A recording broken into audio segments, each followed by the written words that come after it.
Join with Medha Language Theatre for spoken English and personality classes. For more details, contact us.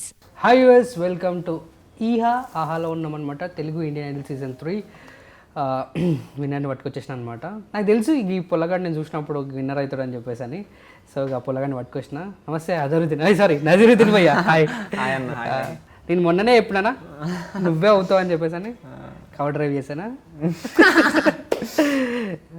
బస్సులో full tired అయిపోయినాం. Back to back ఇంటర్వ్యూలు ఇచ్చావని ఇచ్చి first తిన్నావా లేదా కదా చెప్పు. లేదన్న ఇది అయిపోయిన తర్వాత ఇంకా అప్పుడు స్టార్టింగ్ నుంచి వచ్చినప్పటి నుంచి అడుగుదాం అనుకుంటా, ఇది ఎన్ని కేజీస్ ఉంటుంది బాగా మోసే కదా ఇట్లా వెయిట్. ఈ బరువు ఉందన్న, కాకపోతే ఎంతో ఎగ్జాక్ట్ తెలియదు కానీ చాలా వెయిట్ ఉంది కదా. వెయిట్ ఉంది.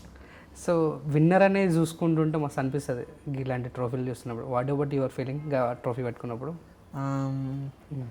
నేను ఏదో సాధించేసాను అన్న ఫీలింగ్ వస్తుంది నాకు. చాలా నా లైఫ్లో one of the biggest achievements ఇది నాకు ఇది. Yes. And especially Telugu Indian Idol season 3 అంటే ఇండియన్ ఐడల్ నుంచి వచ్చిన తర్వాత వాళ్ళ లైఫ్ చేంజెస్ అయిపోయినాయని చాలామంది విన్నాము చూసాము కూడా. అంతెందుకు మన హేమ అన్న కూడా అంతే కదా, శ్రీరామ్ అన్న కూడా అంతే కదా, హిందీలో విన్ అయిన తర్వాత తన లైఫ్ చేంజ్ అని. సో నీకు అట్లా అనిపిస్తుందా నెక్స్ట్? ఆఫ్ కోర్స్ అనిపిస్తుంది. ఎందుకంటే నా సింగింగ్ పరంగా కానీ నా పర్సనల్ లైఫ్ పరంగా కానీ ఈ షో నాకు చాలా నేర్పించింది. సో నేను చాలా మారాను ఈ షో వల్ల. అండ్ ఆపర్చునిటీస్ కూడా వస్తాయని ఆశిస్తున్నా. ఆయన ఆల్రెడీ వచ్చాయి చాలా. ఇప్పుడు ఆల్రెడీ ఒక మా నాన్న సూపర్ హీరో దాంట్లో విన్న సాంగ్ పాడావు ఆల్రెడీ, ఓజీలో పాడావు. ఎస్పెషల్లీ మా కళ్యాణ్ గారి నీకు ఇష్టం కళ్యాణ్ గారు అంటే? చాలా ఇష్టం. సీరియస్లీ ఆయన ఐడియాలజీ అంటే నాకు చాలా ఇష్టం. ఆయన ఆలోచించే విధానం, ఆయన ఏమైనా స్పీచ్లు మాట్లాడుతూ ఉంటే ఒక రోమాలు నెక్కపట్టు నాకు రక్తం ఏమంటారు మరిగిపోతా ఉంటారు, సలసలా అంటుంటుందా. సో ఎలా అనిపించింది ఓజీలో పాడడం? మస్తు అనిపించింది, చాలా హ్యాపీగా అనిపించింది అన్న. అది ఎలా చెప్పాలో కూడా తెలియదు నాకు. అంటే నేనేంటి ఓజీలో పాడడం ఏంది, పవర్ స్టార్ మూవీలో పాడడం అంటే నాకు అది కూడా ఫస్ట్ సాంగే పవర్ స్టార్ మూవీలో అంటే అవుట్ ఆఫ్ ద బాక్స్. నాకు చాలా చాలా హ్యాపీగా. ఆల్మోస్ట్ ఎంత 3 months 4 months జర్నీ ఇది? 3.5 months. గుర్తుకొస్తున్నాయి మెమరీస్? స్టార్టింగ్ ఎక్కడి నుంచి వచ్చావు, ఎలా వచ్చావు? చాలా గుర్తొస్తున్నాయి. అంతా స్టార్టింగ్ నుంచి ప్రతి ఎపిసోడ్ పాడడం, రిహార్సల్స్, సాంగ్ సెలక్షన్స్, అదే రొటీన్ డైలీ సేమ్ అందరిని ఫ్రెండ్స్ అందరూ మీట్ అవ్వడం, ఒక్కొక్కరు వెళ్తుంటే బాధపడ్డం. సో ఒక మంచి స్కూల్ లాగా అనిపించింది అది. అవును, సేమ్ ఇప్పుడు కాలేజ్ ఫేర్వెల్ అయిపోయి ఇంటికి వెళ్తున్నప్పుడు ఎంత ఫీలింగ్ వస్తుంది, ఇప్పుడు కూడా సేమ్ అదే అనిపిస్తుంది. I want to be no like before అంటే ఇండియన్ ఐడల్ గురించి మాట్లాడుతున్నాం. Before how is your life, ఎలా ఉండేది అప్పుడు financially, at the same time కెరియర్లో గ్రోత్లో? బిఫోర్ ఇండియన్ ఐడల్ అంటే నేను ఇంకా కంప్లీట్గా స్టడీస్ అయ్యాను మొత్తం అంతా. నేను ఫినాన్షియల్గా అంటే చాలా తక్కువ. నా ఫీజు అంతా సాకేత్ అని చూసుకునేవారు. సాకేత్ అన్న సింగర్ సాకేత్ అన్న, సాకేత్ కమాండర్ అన్న. ఆ అన్న చూసుకునేవారు. ఫినాన్షియల్గా చాలా వీక్. ఎంత వీక్ అంటే నాకు ఖర్చులకు డబ్బులు కావాలంటే నాకు చాలా టైం పట్టుద్ది డాడీ ఇవ్వాలంటే. సో వెంటనే ఇలా అడగగానే ఇచ్చడం ఏముండదు అనమాట. నాకు ఒక 1000 రూపీస్ కావాలి అంటే ఒక 2 days ఆగాలన్నమాట. సో నాకు ఏమైనా అవసరం ఉందంటే ముందే చెప్పాలి నేను, అలా అవసరం ఉంది అంటే దాన్ని బట్టి చూసుకొని ఏదో దాంట్లో అడ్జస్ట్ చేసుకొని నాకు ఇస్తారనమాట. సో ఎక్కువ ఖర్చు చేయకూడదు నేను. అది నా పరిస్థితి అనమాట.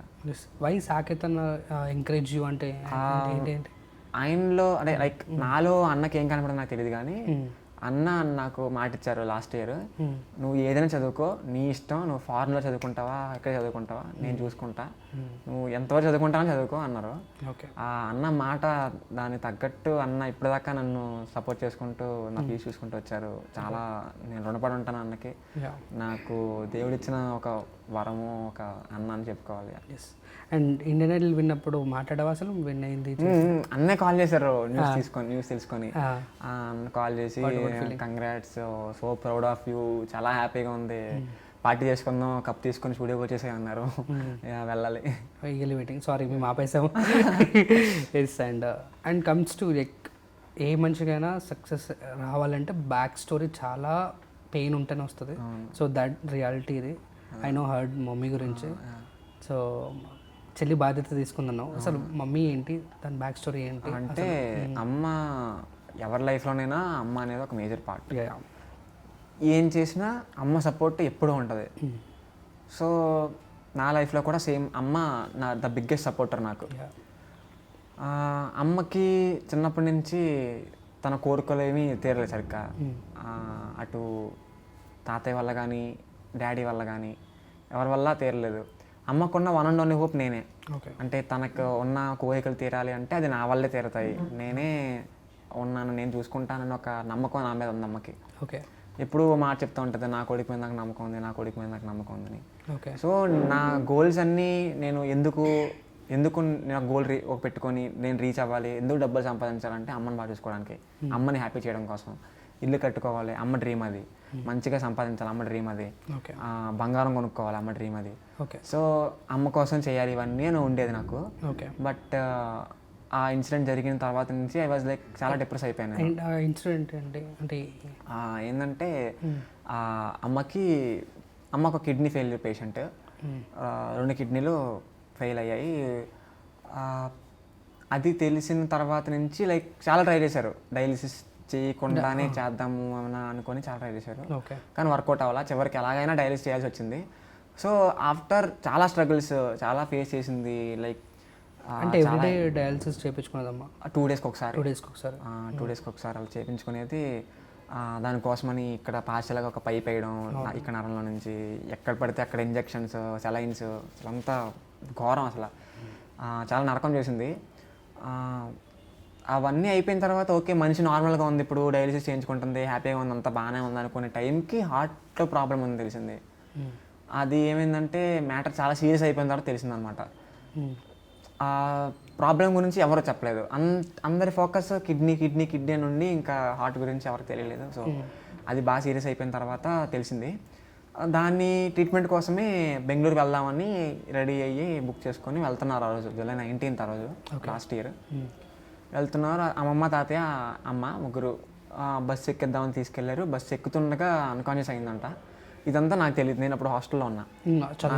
నాకు కాల్ వచ్చింది, నేను రాత్రి 7:30 ఆ టైంకి, 7:30 మధ్యలో కాల్ వచ్చింది. మావయ్య ఫోన్ చేశారు, కొంచెం కంగారు మాట్లాడుతున్నారు. ఎక్కడున్నావు అంటే ఇలా కాలేజ్లో ఉన్నా అంటే అర్జెంట్ ఇంటికి వచ్చేసే అన్నారు. నాకు ఏదో తేడా అనిపించింది, ఏమైనా కొంచెం సీరియస్గా ఉందనుకున్నా. బట్ వెంటనే బయలుదేరిపోయి బస్సు ఎక్కి దాటినప్పుడు బస్సులో ఉన్నప్పుడే ఇంకా నాకు అర్థమైంది మ్యాటర్. చెల్లి ఫోన్ చేసి మాట్లాడడం అదంతా అర్థమయ్యి ఇక బస్సులోనే అర్థమైంది. కానీ ఇంటికి వెళ్ళేటప్పటికి నైట్ 1 గంట అలా అయింది. వెళ్ళేటప్పటికే ఒక బాక్స్లో పెట్టుంచారు. ఇంకా కొంచెం సేపు అదంతా డిఫరెంట్ వైబ్. నా లైఫ్లో ద లోయెస్ట్ ఫేజ్ అంటే అదే నాకు. So if you got opportunity, like ఒకవేళ అమ్మ వచ్చి ఇక్కడ స్థానంలో కూర్చొని విన్ అయినావు అని చెప్పేసి అంటే వాట్ యూ టాక్, అమ్మతో వచ్చి ఏం మాట్లాడతావు? ఫస్ట్ మాట్లాడను, వెళ్ళి పట్టేసుకుంటా గట్టిగా, ఏం మాట్లాడను. ఫస్ట్ ఇంకేం మాట్లాడక్కర్లేదు, అది ఒకటి చాలు నాకు. ఏం మాట్లాడను. ఈ ఫేస్ నుంచి నువ్వు ఎలా బయటకు వచ్చావు? ఎలా బయటకు వచ్చాను అంటే ఐ డోంట్ నో, బట్ చాలాసార్లు ఏడ్చాను గుర్తు తెచ్చుకొని. ఎవరికి తెలియకుండా. నాకు ఇష్టం ఉండదు అనమాట అందరి ముందు ఏడవడం. అందరి ముందు కదా, కనీసం ఒక్కరి ముందు ఏడవడం కూడా ఇష్టం ఉండదు. అలా స్ట్రాంగ్ చేసిందమ్మా ఆ సిచ్యువేషన్. ఆ 6 months అమ్మ అలా ఉన్నప్పుడు లైక్ నేను చాలా చూశాను. లైక్ ఎలా అంటే అమ్మని ఐసీయూలో పెట్టడం, వెంటిలేటర్ మీద పెట్టడం, ఆపరేషన్ థియేటర్ నుంచి బయటకు తీసుకురావడం, గ్రీన్ కలర్ డ్రెస్ ఒకటి వేసి కింద నుంచి పైదాకా. సో అంటే నేను ఇవన్నీ చూడకూడదు, ఏమీ చూడకూడదు అనుకున్నాను, అవన్నీ చూసాను. సో ఇంకా అప్పుడే ఇక్కడంతా అంటే ఏమంటారు గట్టిపడిపోయింది అనమాట. ఏ ఎమోషన్ని ఎక్కువ బయట చూపించలేక అలా అయిపోయింది. సో సో నీ గోల్ మనీ సంపాదించడం, మనీ బాగుండుంటే అమ్మని బాగా చూసుకునేటాడు కదా, అదే కదా నీ ఇంటెక్ట్ నాకు తెలిసి. సో ఇప్పుడు ఇండియన్ ఐడల్లో మనీ వస్తే ఒకవేళ ఈ మనీ యూజ్ అయ్యేటో అప్పటి వరకు ఉండుంటాయి కదా. అవును. Yes. And coming to Indian Idol, so వీళ్ళ 3 జడ్జిలు నిజంగా నీ లైఫ్లో చాలా చాలా కీ రోల్ ప్లే చేశారు. Exactly. And how is like తమనన్న ఎంత జాలీగా ఉన్నా కూడా ఎమోషనల్ వచ్చేటప్పుడు వాట్ అబౌట్ తమనన్న గురించి ఎలాంటి విషయాల్లో నీకు షేర్ చేసుకున్నట్టు? తమన్ సార్ మాట్లాడేటప్పుడు లైక్ చాలా ఇన్స్పైరింగ్ అనిపిస్తూ ఉంటుంది.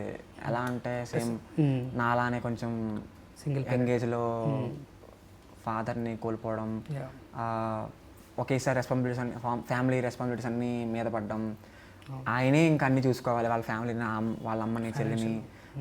సో ఆయన ఆ స్టేజ్ నుంచి ఇప్పుడు ఒక కొన్ని వందల మందికి హెల్ప్ చేసే స్టేజ్కి వచ్చారు. ఆయన వల్ల డైరెక్ట్గా ఇండైరెక్ట్గా చాలామంది మనీ సంపాదిస్తున్నారు ఆయన పేరు చెప్పుకొని, ఆయన కింద వర్క్ చేస్తూ. సో ఆయన చూసి చాలా ఇన్స్పైర్ అవుతూ ఉంటాను నేను. ఏమైనా మెమరీ ఉందా? చాలా ఉంటాయి అమ్మతోని మెమరీస్. ఏదైనా గుర్తుండిపోయే గిఫ్ట్ ఇచ్చి, లేదంటే ఏదైనా ఇన్సిడెంట్? నో మెమరీ అంటే చాలా ఉన్నాయి, బట్ నన్ను ఎవరి చేత మాట పడించేది కాదు. ఎవరన్నా మాట అన్నా సరే ఊరుకునేది కాదు అసలు. ఏ తలైనా అంతే, అసలు ఊరుకునేది కాదు. అలా అంటే నేను CA చేస్తాను అని చెప్పిన తర్వాత కూడా ఫుల్గా ఏ డౌట్ లేకుండా సరే చెయ్యి, ఏం కాదు, నాకు నీ మీద నమ్మకం ఉంది అని చెప్పి సపోర్ట్ చేసిన వన్ అండ్ ఓన్లీ మనిషి అమ్మ. మిగతా వాళ్ళు అందరూ లైక్ అందరు ఫ్యామిలీ అందరూ కొంచెం కొంచెం డౌట్ పడ్డారు. అంటే మ్యూజిక్లో కూడా ఫైనాన్షియల్ ఎక్కువనే కదా డబ్బులు అంటే పెట్టడం కూడా. రిలేటివ్లీ వేరే కోర్సెస్ వేరే వాటితో పోలిస్తే కొంచెం తక్కువ. Okay okay. ఇంజనీరింగ్, MBBS వీటితో పోలిస్తే ఇది కొంచెం చీప్ ఇది. కానీ ఎక్కువ స్టడీస్, ఎక్కువ స్టడీస్ చాలా ఎక్కువ సబ్జెక్ట్లో రేంజ్ అసలు. అది నేను అదే అనుకున్నా, ఎక్కువ ప్రెషర్ పెట్టకూడదు పేరెంట్స్ మీద, ఎక్కువ మనీ బడ్డెన్ ఉండకూడదు అనుకొని తీసుకున్నాను అనమాట నేను. అమ్మకి చెప్తే ఇలాగా సరే నీకు ఏది ఇంట్రెస్ట్ అయితే అదే, నాకు నీ మీద నమ్మకం ఉంది, ఏదైనా చేయగలవు అని చెప్పి ఫస్ట్ పుష్ చేసింది అమ్మ. సో నువ్వు అంటే ఇప్పుడు సంపాదించో గట్టిగా ఫైనాన్షియల్గా వచ్చింది, ఏమైనా గిఫ్ట్ ఇచ్చా అమ్మకి నీ కష్టార్జితంతో? అప్పుడు నేను కొంచెం చిన్నప్పుడు, నేను ఒక 9th క్లాస్ అప్పుడు అనుకుంటా, నేను ఒక ప్రోగ్రాంలో పాడి ఒక 3,000 తెచ్చుకొని అమ్మకి ఒక ఫోన్ కొన్నా. అప్పుడు అదొక గిఫ్ట్ నేను అమ్మకి ఇచ్చింది. మెమరీ, మంచి మెమరీ. ఎస్. ఇప్పుడున్న విన్నింగ్ అమౌంట్ కానీ ఇప్పుడున్నదాన్ని వాట్ నీకు ఆల్రెడీ CA కాబట్టి నీకు తెలుసు దేనికి ఎంత మెజర్మెంట్స్ ఇవ్వాలి. సో నువ్వు ఏం చేద్దాం అనుకున్నావు? దేనికి సపరేట్ చేయలేదు, నేను ఫిక్స్ అయ్యా ముందే. ఈ షో ద్వారా నాకు ఏ అమౌంట్ వచ్చినా, ఎంత వచ్చినా, నేను ఎంత సంపాదించినా, నా వన్ అండ్ ఓన్లీ సేవ్ దేనికంటే చెల్లి కోసం, చెల్లి చదువు కానీ పెళ్ళి కానీ, అంతే. ₹1 నీది కాదు, ఇంకా ₹1 కూడా దేనికి ఖర్చు పెట్టడానికి లేదు. అది ఇంకా బయటికి తినేది నా ఖర్చులకి ఏం వాడుకోను నేను. చెల్లికి మొత్తం ఆ అమౌంట్ అంతా అది చెల్లి చదువు కోసం ఉపయోగపడుతుంది అని, అంతే. నెక్స్ట్ సంపాదించినంతా కూడా నీకన్నా పెట్టుకో. అదే ఇది ఎలాగో పెద్ద అమౌంట్ కాబట్టి ఒకేసారి దాస్తాను, ఫిక్స్డ్ డిపాజిట్ లెక్క దాస్తాను. గ్రేట్. అండ్ చెల్లి ఇప్పుడు ఏం చదువుతుంది? ఇంటర్ సెకండ్ ఇయర్ చెల్లి. సో చెల్లి కూడా నెక్స్ట్ టైం గోల్స్ ఉన్నాయి లైక్? చెల్లికి లైక్ సింపుల్ లైఫ్, మంచి చదువుకోవాలి, మంచి జాబ్ తెచ్చుకోవాలి, హ్యాపీగా సింపుల్గా బతకాలి, అంతే. And comes to Telugu Indian Idol, అంటే బిఫోర్ మీరు చాలా రియాలిటీ షోస్ చేసి ఉండొచ్చు. What is the difference between ఆ షోస్కి అండ్ తెలుగు ఇండియన్ ఐడల్ దానికి? డిఫరెన్స్ ఎక్కడ అంటే వాటితో పోలిస్తే ఇది ఇంకా పెద్ద ప్లాట్ఫామ్, చాలా పెద్ద ప్లాట్ఫామ్. అండ్ కైండ్ ఆఫ్ ఎలా అంటే judges Thaman sir, leading music composer, and ఇప్పుడు ఆయనే రూల్ చేస్తున్నాడు. టాప్లో ఉన్నాం. కార్తిక్ సార్, ఆయన గురించి చెప్పక్కర్లేదు అసలు. ఆబ్వియస్లీ. గీతక్క లీడింగ్ ఫీమేల్ సింగర్ ఆయన. సో వీళ్ళంతా కావాలంటే వాళ్ళు ఇంకా ఏ మ్యూజిక్ డైరెక్టర్కైనా నా పేరు చెప్పొచ్చు, కంటిన్యూ ఆపర్చునిటీ వచ్చచ్చు, సజెషన్స్. వాళ్ళకి చాలా పెద్ద సర్కిల్ ఉంది. సో ఆ విధంగా చాలా పెద్ద ప్లాట్ఫామ్. అండ్ వేరే షోస్ ఏంటంటే స్కెడ్యూల్ వైజ్, ఒక స్కెడ్యూల్లో 2-3 సాంగ్స్ అనుకోవడం, రావడం, 4-5 డేస్ అక్కడ స్టే చేసి షూటింగ్ అయిపోవడం, మళ్ళీ ఇంటికి వెళ్ళడం, మళ్ళీ రావడం, అలాగా. ఇది ఎలా అంటే ఇక్కడే ఉండిపోయి 3 months అయితే 3 months, 4 months అయితే 4 months ఒకటే హోటల్లో ఉండి అందరూ కలిసి ఆ 3 months 4 months మేము మాలాగా స్పెండ్ చేసి అందరితో మంచి బాండ్ ఫామ్ చేసుకొని, సో అలా ఉంటుంది ఇక్కడ. అది డిఫరెంట్, చాలా డిఫరెంట్. ఈ విషయం మట్టుకి చాలా చాలా డిఫరెంట్ అది ఈ విషయంలో. ఎస్. అండ్ ఎస్పెషలీ అండ్ ఆ కాన్సెప్ట్ అంటే నాకు కార్తిక్ అండ్ కాన్సెప్ట్స్ అంటే నాకు చాలా చాలా ఇష్టం. లైక్ నేను ఇక్కడ వైజాగ్ వెళ్ళా అన్న కాన్సెప్ట్ కోసం, నేను హైదరాబాద్ నుంచి వైజాగ్ వెళ్ళి అంత గుంపులో నేను ఒకటి అనమాట. సో అంత ఎంజాయ్ చేస్తాను అలాంటి కాన్సెప్ట్స్ అన్నవి. సో నీ కూడా అలాంటి షోస్ రావాలని కోరుకుంటే కాన్సెప్ట్స్ కూడా. ఎస్. అండ్ కార్తిక్ అన్న గురించి నువ్వు ఏం నేర్చుకున్నావు బిఫోర్ అండ్ ఆఫ్టర్ కార్తిక్ అన్న అంటే వాట్ ఈస్ చెప్తావు? కార్తిక్ సార్ నుంచి ఏం నేర్చుకున్నాను అంటే, ఆయన ఒకసారి ఒక ఎపిసోడ్లో ఒకటి చాలా క్లియర్గా ఎక్స్ప్లెయిన్ చేశారు. ఏంటంటే రెహమాన్ సార్ ఫస్ట్ పిలిచారు ఆయన్ని స్టూడియోకి. ఆయన పిలిచి ఎందుకు పిలిచారంటే కోరస్ పాడడానికి పిలిచారంట. సో ఆయన ఎప్పుడు డిసప్పాయింట్ అవ్వలేదంట, అదేంటి నేను కోరస్ ఎందుకు పాడాలి అని అంటే ఇప్పుడు. సో 2 years కోరస్ పాడారంట, 2 years or 1 year నాకు గుర్తులేదు. బట్ ఆ పీరియడ్ అయిన తర్వాత మళ్ళీ రెహమాన్ సారే ఒక సోలో సాంగ్ పాడించారు ఆయన చేత. ఇప్పుడు ఆయన ఈ పొజిషన్లో ఉన్నారు. సో మ్యూజిక్ డైరెక్టర్ ఎవరైనా కోరస్ పాడడానికి పిలిచినప్పుడు కోరస్ అయితే నేను రాను అని చెప్పని అనకూడదు. ఎందుకంటే కోరస్ పాడేటప్పుడు చాలా నేర్చుకుంటాం, చాలా విషయాలు. అంతమందితో పాడేటప్పుడు వాళ్ళ సింగింగ్ ఎబిలిటీ మనకు తెలిసిద్ది, మనలో ఉన్న ఏంటి మనకు తెలుస్తాయి. సో ఏ ఆపర్చునిటీ వదులుకోకూడదు అని అన్నారు. సో అది నాకు చాలా గట్టిగా ఎక్కింది మైండ్లోకి. అండ్ వాట్ అబౌట్ గీతక్క? గీతక్క అక్క చాలా స్వీట్ అక్క. అంటే లైక్ చాలా గ్రౌండ్ ఎర్త్ మనిషి. చాలా జెన్యున్గా మాట్లాడుతుంది, చాలా క్యాజువల్గా. నేను ఒక జడ్జిని, నేను ఒక లీడింగ్ ప్లేబ్యాక్ సింగర్ని, చాలా హిట్స్ వచ్చినాయి నాకు. అసలు ఏం కనిపించదు అక్కలో. చాలా మనిషి ఏదో ఫ్రెండ్లీగా మాతోనే మేమంతా ఒకటే అన్నట్టు మాడుతూ ఉంటుంది. నాకు ఒకటి అర్థం కదా, లైక్ స్టడీస్ని అది సిఏ, ఎస్పెషల్లీ సిఏ, ఎందుకంటే దాని అందరు నార్మల్ బీటెక్ చదువుతారు, ఏదైనా చదువుతున్నప్పుడు నేను లైట్ తీసుకుంటాను. సిఏస్ మోస్ట్ టఫెస్ట్ నాకు తెలిసినంత, నా దృష్టిలో నాకు చాలా toughest. So studies at the same time సింగింగ్లో బ్యాలెన్సింగ్ చేయడం చాలా కష్టం. సో ఈ బ్యాలెన్సింగ్ని విల్ పవర్ని ఎట్లా అంటే ఇట్లా సింగింగ్ చేస్తున్నప్పుడు దాన్ని వదిలేసేటోడువా స్టడీస్ని? స్టడీస్ అంటే సిఏ, ఎస్పెషల్లీ సిఏ చదివేటప్పుడు మాత్రం నేను కంప్లీట్గా వదిలేసాను మ్యూజిక్ని. వదిలేయడం అంటే లైక్ ఇంకా ప్రాక్టీస్ కంటే ఏం టైం పెట్టుకోలేదు నేను. చాలా టైట్గా ఉండేది స్కెడ్యూల్ అంతా. ఎలా అంటే మార్నింగ్ 7 to 8 క్లాసెస్, తర్వాత స్టడీ అవర్స్, నేను చదువుకోవడం అంతా అలాగే ఉండేది. సండే కూడా ఖాళీ ఉండేది కాదు. సో నేను ఎక్కువ ప్రాక్టీస్ చేసింది ఏం లేదు, కానీ మ్యూజిక్ దాన్ని ఎప్పుడు వదలలేదు. సో అలా ఎలాగో మేనేజ్ అయింది, అలాగే మేనేజ్ చేశాను. సో విన్నింగ్ అంటేనే కొంచెం బాధ్యత, అది రెస్పాన్సిబిలిటీ చాలా ఉందా, లేక ఎలా మోస్తున్నావా? లేదు, నాకు షో స్టార్టింగ్ నుంచే రెస్పాన్సిబిలిటీ కొంచెం పెరుగుకుంటూ వచ్చింది. ఎలా అంటే ఒక మంచి కాంప్లిమెంట్ వచ్చిందంటే ఆటోమేటిక్గా రెస్పాన్సిబిలిటీ పెరిగినట్టే. అవును, ఏదో వచ్చి ఒక మెరిసి వెళ్ళిపోవడం అలా నాకు ఇష్టం లేదు. కాన్స్టెంట్గా ఉండాలి, కన్సిస్టెంట్గా ఉండాలి అనే ఉన్నా ఇప్పుడు.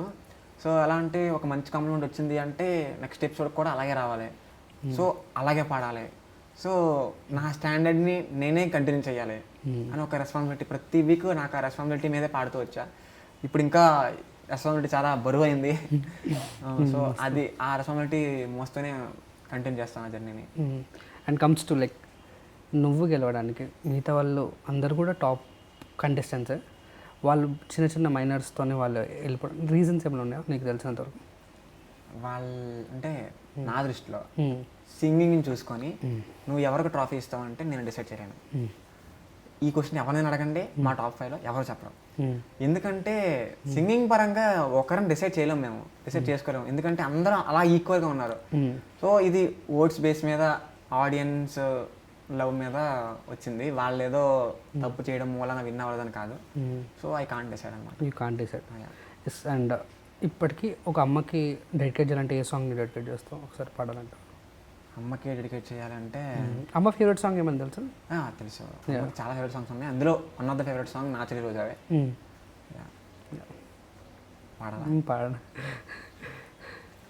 గాలి నన్ను తాకిన నిన్ను తాకు జ్ఞాపకం, గులాబీలు పూసిన చిలిపి నవ్వు జ్ఞాపకం, అలలు పొంగి పారితే చిలియ పలుకు జ్ఞాపకం, మేఘమాల సాగితే మోహ కథలు జ్ఞాపకం, మమత లేకపోతే మనిషి ఎందుకంట, నీవు లేకపోతే బ్రతుకు దండగంట, కనిపించవో అందించవో తోడు, నా చెలి రోజావే నాలో ఉన్నావే, నిన్నే తలిచేనే నేనే, కళ్ళల్లో నీవే కన్నీటా నీవే, కనుమూస్తే నీవే ఎదలో నిండేవే, కనిపించవో అందించవో తోడు. గ్రేట్. అండ్ అమ్మ గుర్తుకొచ్చిందా ఈ సాంగ్ పాడదే? Yeah. And especially I want to be, మీ రూమ్లో ఏం జరుగుతుందో అది కావాలి నాకు. అంటే లైక్ ఇండియన్ ఐడల్లో జరిగేది వేరు, మీ రూమ్స్లో జరిగేది చాలా హంగామా వేరు. చాలా ఫన్ ఉంటుంది అన్న. అంటే ప్రాక్టీస్ చేసేటప్పుడు సాంగే, అయిపోయిన తర్వాత అపార్ట్ ఫ్రమ్ ప్రాక్టీస్ అంటే ఇంకా ఫుల్ మాలో మేమే జోక్స్, ట్రోలింగ్లు, బో చాలా చాలా. నేను ఒకరి పేరు చెప్తా, అంటే నా పర్సన్, నా ఫ్రెండ్ సురేష్ అని ఉంటాడు. సో మీకు సో ఆ అబ్బాయి గురించి కొంచెం చెప్తా. ఎందుకంటే నేను ఎప్పటి నుంచి చాలా ఇయర్స్ నుంచి చూస్తున్నా.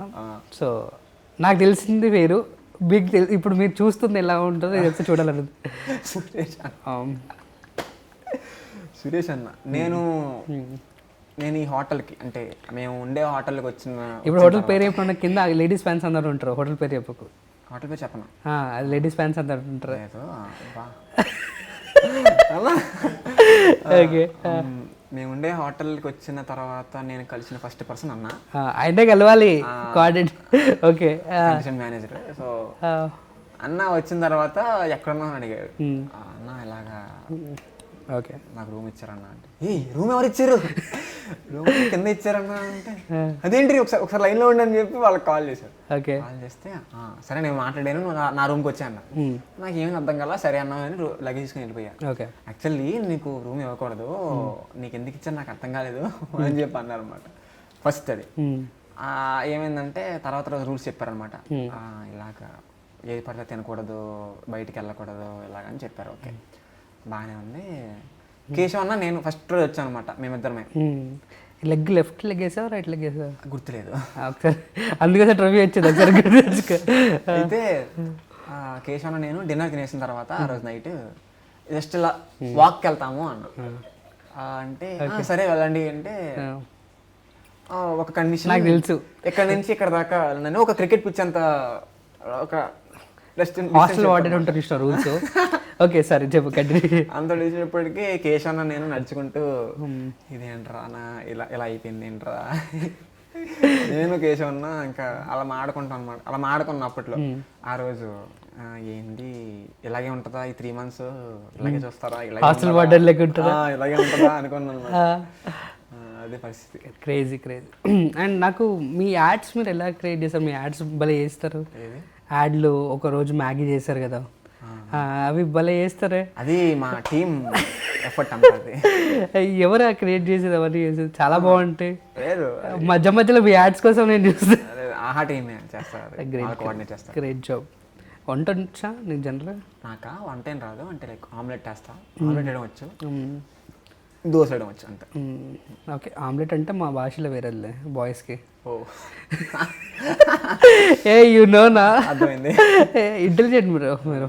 ఎస్. అండ్ నెక్స్ట్ లైక్ అంటే కొన్ని క్యాలిక్యులేషన్స్ ఉంటాయి, నెక్స్ట్ ఇలా వెళ్ళాలి ఏమైనా ఉన్నాయా అలా? ప్లానింగ్స్ అంటే ఏం లేవు, గో విత్ ద ఫ్లోతో వెళ్ళిపోవడమే. కొంచెం ఒక్కో స్టెప్ ఎదుగుతూ వెళ్ళడమే అంతే.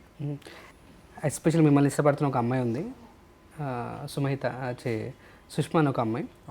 సో అమ్మాయి కోసం ఈ సాంగ్స్ ఒక 4 పాడేసి డెడికేట్ చేయి. 4 సాంగ్స్. మోమాటం ఎక్కువ అంటే నీకు మాట్లాడమంటే అమ్మాయి మాట్లాడిస్తే కూడా సాంగ్ పాడిస్తారా?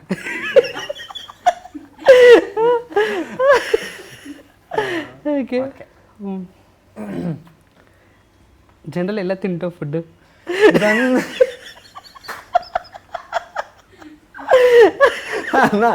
ఏమవుతుందా సీరియస్లీ ఉంది. సారీ అయ్యా. గంధపు గాలిని తలుపులు ఆపుట న్యాయమా ప్రేమల ప్రశ్నకు కన్నుల బదులంటే మౌనమా